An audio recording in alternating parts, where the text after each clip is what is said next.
খেয়াল করে দেখেন। এই নীরব, তুই এটা কি করলি? তোর এত বড় সাহস! এই, তোর কলিজা তো কম না? কিছুক্ষণ পর তোর বাবা আসবে আর তুই আমার পেটের বেলুনটা ফাটিয়ে দিলি এভাবে। তোর বাবা যদি আজকে জানতে পারে না, তাহলে দেখিস আজকেই তোর এই বাড়িতে শেষ দিন। আম্মু, তুমি বাবাকে ঠকাচ্ছ কেন? বাবা তো তোমাকে ভালোবাসে, তারপরেও তুমি বাবার সাথে এমন করছো কেন? দেখ, তুই সৎ ছেলের মতোই থাকবি, না হলে না তোর মরা মায়ের কাছে তোকে আমি পাঠিয়ে দেব। একটা কথা কান খুলে শুনে রাখ, এটা আমার বাড়ি, আমার যা ইচ্ছা আমি তাই করব।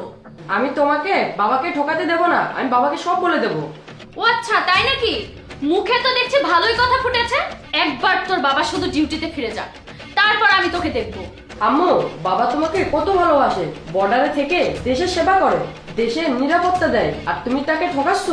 তোর বাবা বর্ডারে কোনো সেনাবাহিনীর কাজ করে না, বুঝতে পেরেছিস? ওইখানে সবজি কেটে কেটে রান্না করে। হ্যাঁ, তাতে কি হয়েছে? বাবার হাতে রান্না খেয়ে তো আমাদের দেশের সৈনিকরা সুস্থ সবল আছে। তুই কিন্তু অনেক কথা বলে ফেলেছিস। মার না খেতে চাইলে আমার চোখের সামনে থেকে যা। তোর বাবা শুধু এই বাড়ি থেকে একবার যা, তারপরে আমিও তোকে বাড়ি থেকে বের করে দেবো। তাই নাকি? তুমি আমার ছেলেকে বাড়ি থেকে বের করবে? আমি তোমাকে আমার বাড়ি থেকে বের করে দেবো। আমি যখনই বাড়িতে আসি তখনই নীরব আমাকে সবকিছু বলেছে যে তুমি কিভাবে ফেক প্রেগন্যান্সি নাটক করে আমাকে ঠকাচ্ছ, আর তুমি নীরবের সাথে কিরকম আচরণ করো। আমি তোমার ভালোবাসায় এতটাই অন্ধ ছিলাম যে আমি নীরবের কথা বিশ্বাসই করিনি।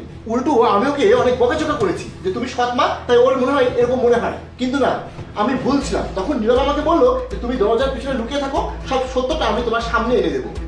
দেখো জাহিদ, তুমি তো বর্ডারে চাকরি করতে, আর এখানে আমাকে একাই বাচ্চা সামলাতে হতো, তাই না বলো?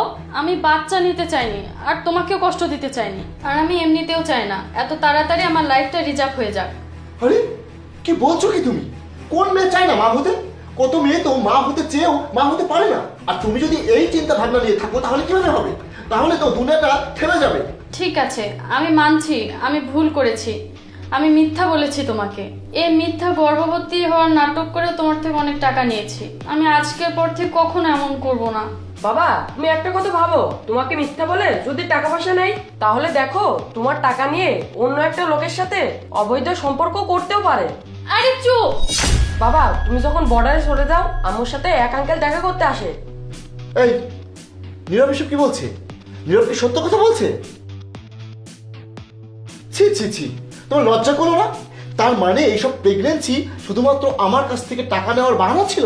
তাহলে তো তুমি এতদিন ধরে আমাকে ভালোবাসোনি। তুমি তো চাও না যে আমি তোমার বাচ্চার বাবা হই। তুমি তো অন্য কাউকে ভালোবাসো। আচ্ছা, তোমার কি আমার সাথে এরকম করতে একটু লজ্জা লাগলো না? তুমি যখন অন্য কাউকেই ভালোবাসবে, তাহলে আমাকে বিয়ে করেছিলে কেন? আমি ওকে বিয়ে করতে চেয়েছিলাম, কিন্তু ওর কাছে কোনো চাকরি